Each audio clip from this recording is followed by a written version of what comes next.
to my YouTube channel. So for today, we're going to rate Filipino romance films tier list. So, I'm a very film enthusiast and I want to rate this mga movies. Ito yung mga movies. Ngayon, i-rate natin sila according sa aking opinion. Okay? Opinion ko to. Okay, let's have the first one. First one. Gimmick. Actually, napanood ko na to before eh. Feeling ko K lang. K lang, ganun. Very chill movie. Pero bet na bet ko yung character ni dito eh. Si Alessandra ba yun? Hindi Alessandra De Rossi eh. May isang character dyan sa gimmick na eto. Saan ba yan? Di pala Alessandra De Rossi yung pangalan nito. Maylin na ata to. Ba't ko sinabing Alessandra? Bet ko to. Or ibang movie yung sinasabi ko. Anyways. So feeling ko, K lang. K lang movie. Next, You Changed My Life. Actually, comfort movie to. Comfort movie. Movie. I love it so much. Kasi may era ako na pinapanood ko to like madalas. Wala lang, si Laila tsaka si Sir Miggy. Wala, cute-cute lang. Cute-cute. Ganon. Next, kung mangarap ka't magising, di ko pa ito napapanood actually. Sino ba bida dyan? Digitally the Restored. Kung mangarap ka't magising. Di ko pa ito napapanood. Ooh! Mike De Leon ang nag-direct at siya din ang nag-write.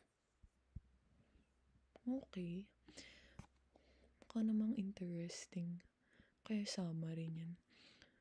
So, next, Alone Together. Actually, wait.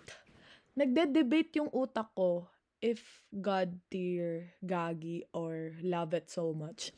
Kasi yung Alone Together, sobrang interesting niya talaga for me. I mean, sobrang interesting ng plot para sa akin. Wait lang guys, may tumatawag. Sobrang interesting ng Alone Together para sa akin. And feeling ko sobrang sorry.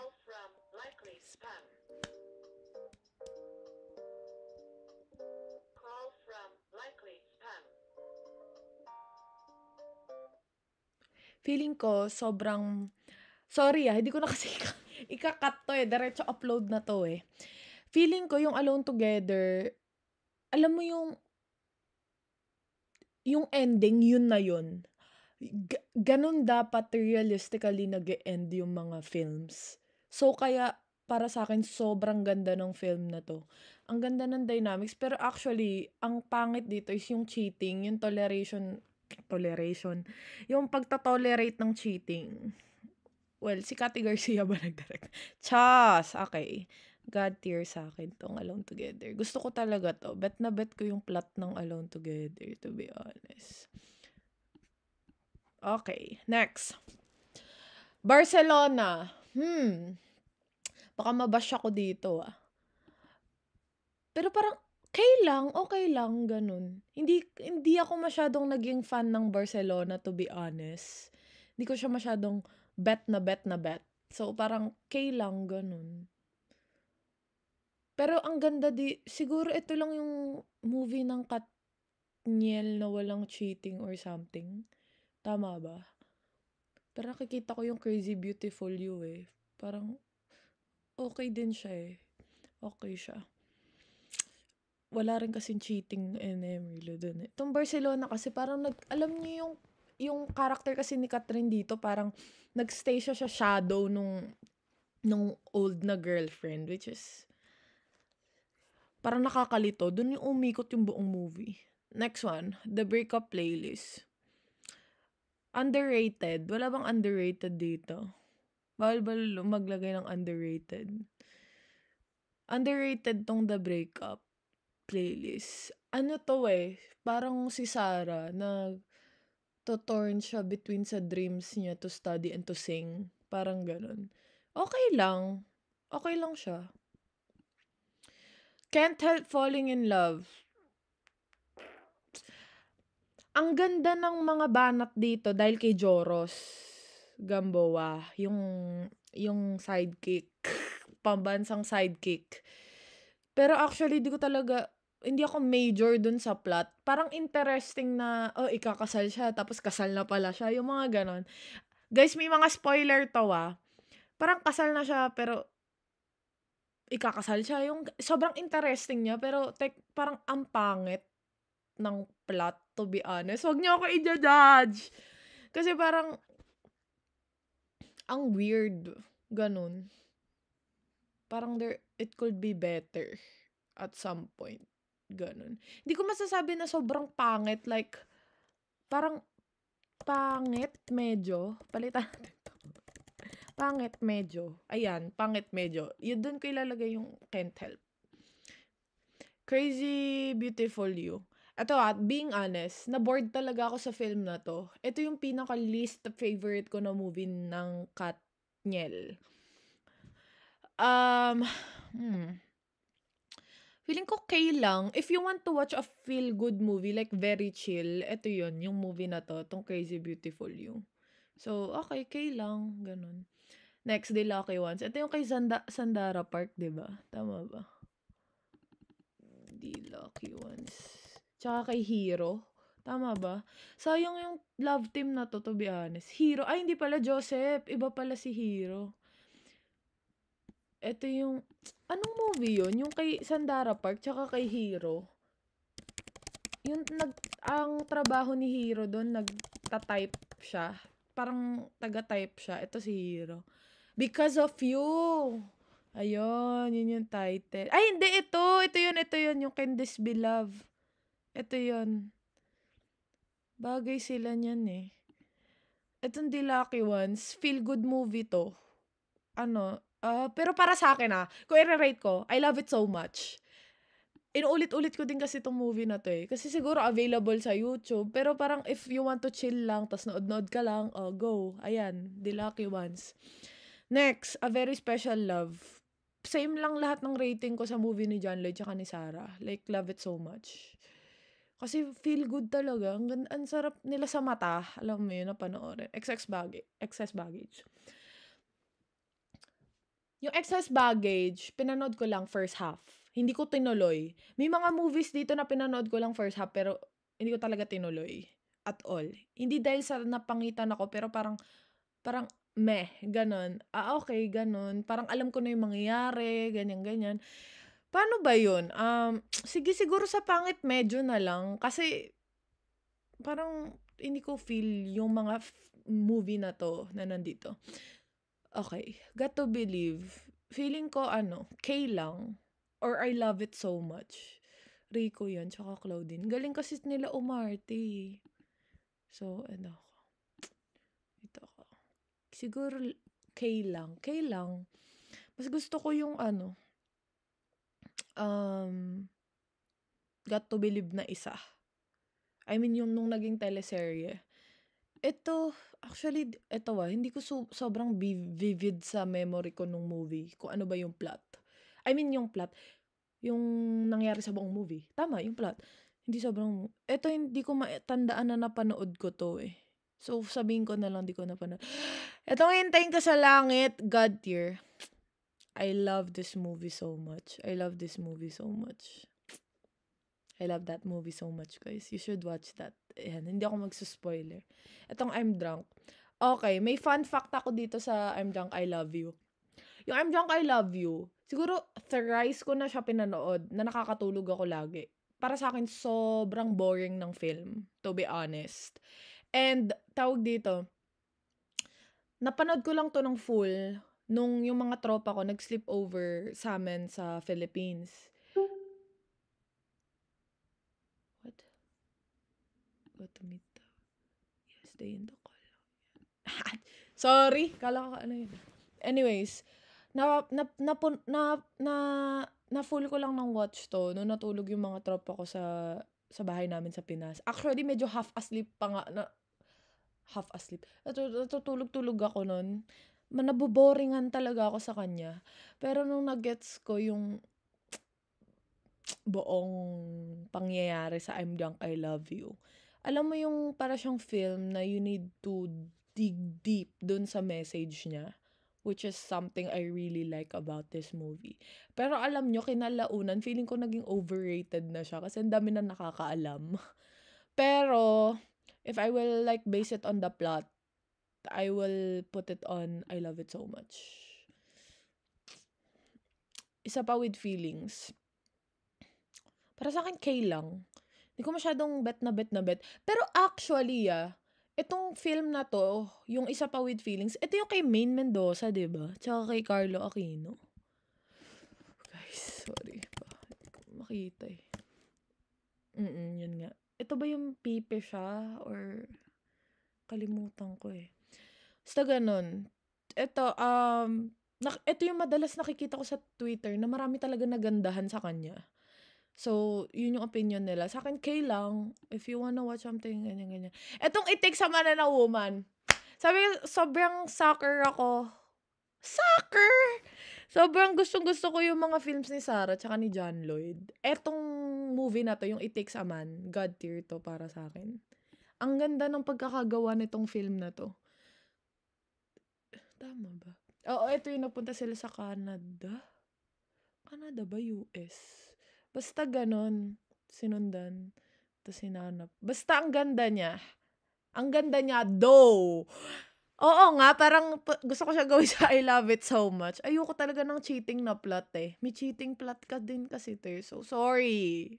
Pero ang ganda ng film. Ang ganda ng banter. Ang ganda ng pagkakasulat ng film na to. So, I really love it. Next. Sakal-sakali. Kasal ba to? Kasi yung part 2, diba? Sakal-sakali. Okay, kasal. Actually, mas gusto ko yung part 2, yung sakal-sakali. Tama ba?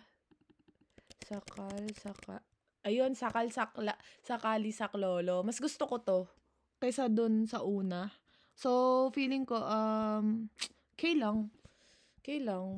Marriage life, ganun. Kita. Actually, feeling ko na overrated to. Overrated. Pero, obviously, maganda yung pagkakasulat. Feeling ko lang medyo nabitin lang ako. Hindi. Maganda na sana yung execution. Like, ang ganda nung character, nung build-up nung character dito ni Alessandra. Ito si Alessandra na to, sure ako. Tsaka ni Empoy. Feeling ko medyo nakulangan ako dun sa, ng story. Kung sino ba talaga yung character. Next. What's this? Bata ba to? Kung ayaw mo, wag mo. Di ko pa napapanood to. Or napanood ko na pero di ko maalala. Sa Cinema One siguro. So, di ko pa napapanood. So, The Way You Are, typical alam niyo yung Wattpad, there, pag dinner ka, ganyan. Feeling ko, okay lang siya. Dabs kita, okay lang. Ito ba yung best friend mo lang. Ito ba yun? Labs kita, tignan natin guys. Labs kita, okay ka lang. Ito ba yun? Oh yes, kaibigan mo lang ako. Ito ba yun? Oo, ito nga yun. OG pag-amin scene.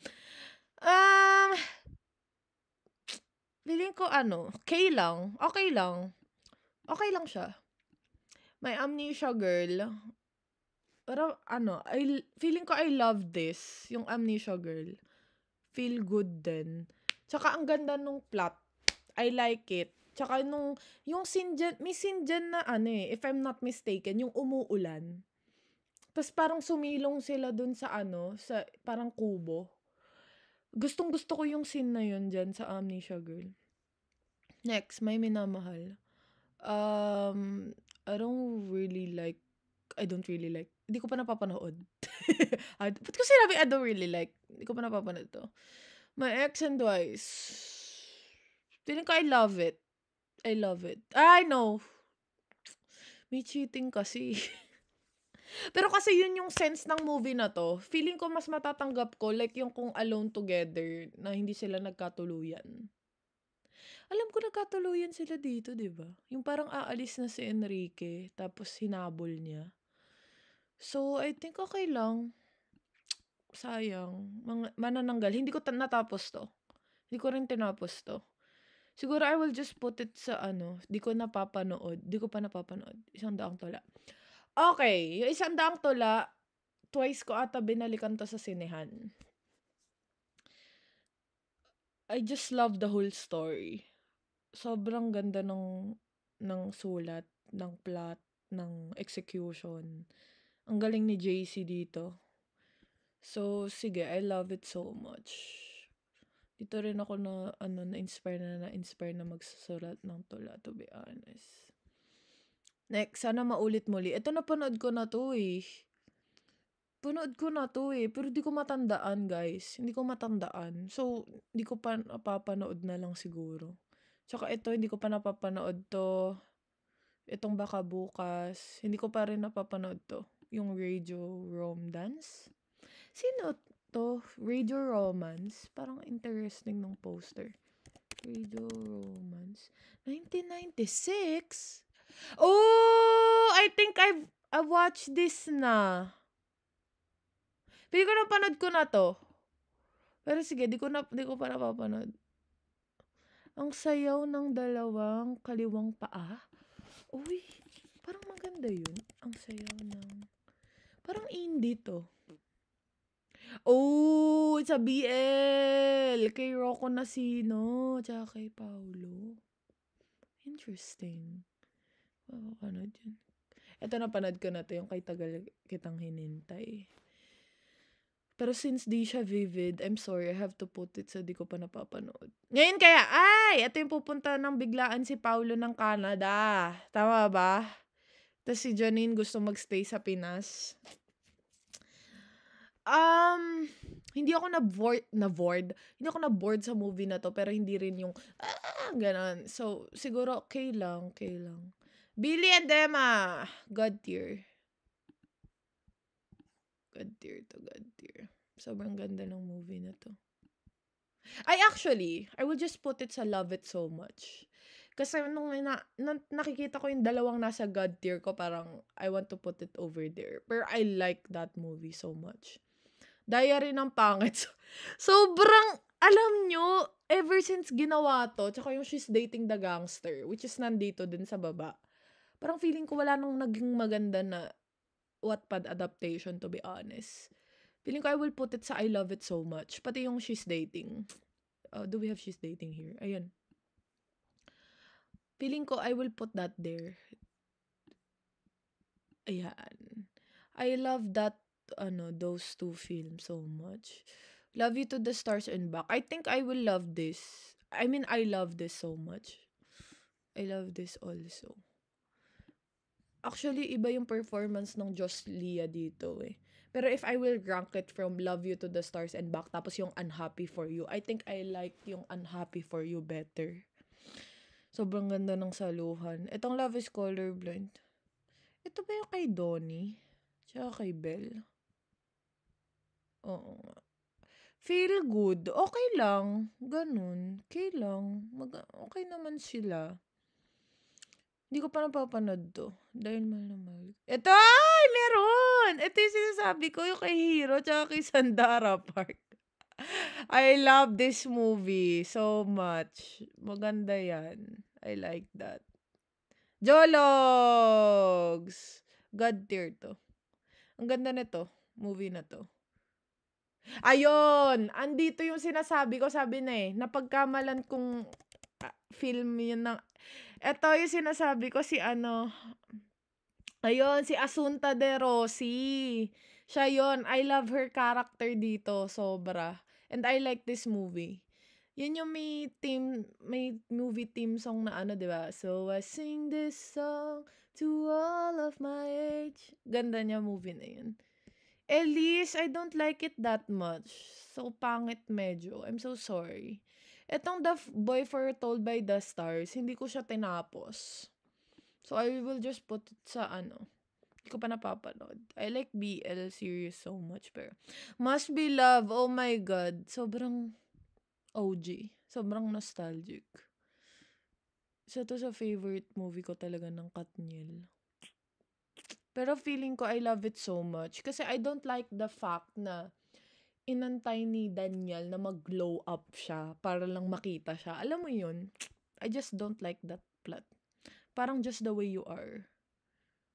So, ayun. Okay lang. Pero yung Katniel, iba yung kasi yung banter din dito. I like this. Lalo nung nag-confrontation sila. Nung napaamin niya bigla si Catherine. I like that. I mean, yung bigla siyang umamin kasi natamaan siya ng bola. Ito napanood ko na to pero di ko maalala. Etong Flames, I love it. I mean, K lang pala. K lang. Kasi I like yung Jologs better than dito sa Flames. Si Denaya, di ko tinapos to. So, di ko pa, tayo sa huling buwan feeling ko okay lang. Feeling ko okay lang. Itong tayo sa huling buwan ng taon. Hindi ko talaga masyadong na-gets yung ending story na to. And I don't really get the fact na may kanya-kanya na silang partners. Pero ganun yung nangyayari. Ganun. Parang hindi ko makuha yung deeper meaning ng story. Next, Ulan. Napanood ko to sa sinehan. Actually, di ko na matandaan yung nito. About saan ba to? Let's search kung about saan to. Ulan. Film synopsis.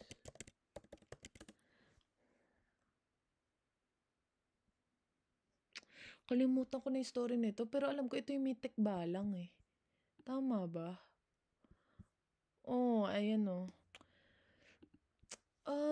Siguro okay lang. Hindi ko na kasi matandaan eh. Pero since winatch ko siya sa sinehan, it means interested ako sa story. Hello, Love, Goodbye. Okay, I'm gonna get pang-pang with this, pero I think it's overrated. I don't like it that much. I'm so sorry. It's not that I don't like Kat and Alden. I mean, they look, in terms of acting, sobrang galing nila parehas. Better, I mean, hindi ko masabing better than Daniel and Catherine tandem eh. Pero like, ang ayoko kasi sa Hello, Love, Goodbye.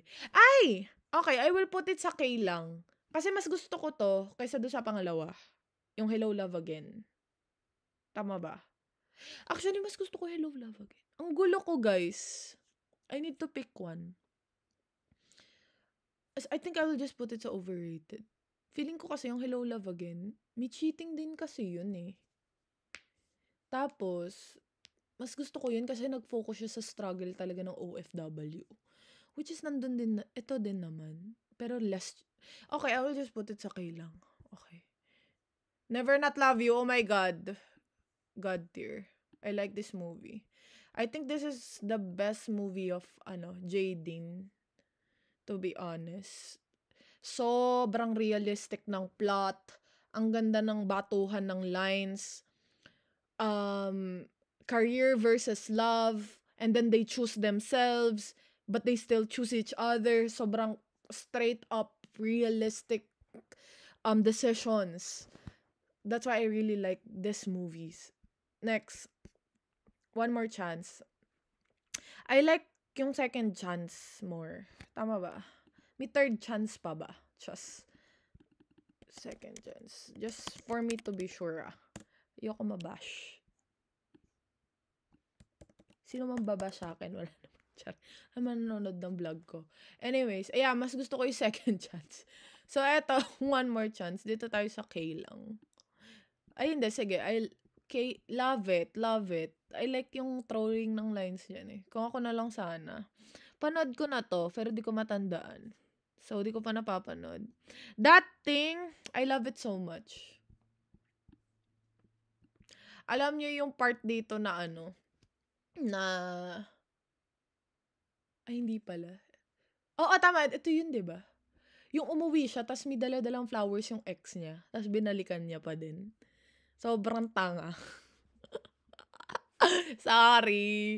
Sobrang anga ni ate dito. To be honest. Pero realistically, Parang ganun talaga yung ibang tao, guys. So, and we can't judge them. So, feeling ko I love it. Kasi ang ganda nito eh. Ang ganda ng flow ng story. The House of Us! God tier, to be honest. Sorry! Sobrang bias ko ata. Nagmumukha atang, hindi sobrang bias ko. Nagmumukhang bias ata ako. This is like one of my favorite Filipino movies of all time. Itong The House of Us. Sobrang realistic, ang ganda ng lines, ang ganda ng pagkakasulat. There's no cheating involved.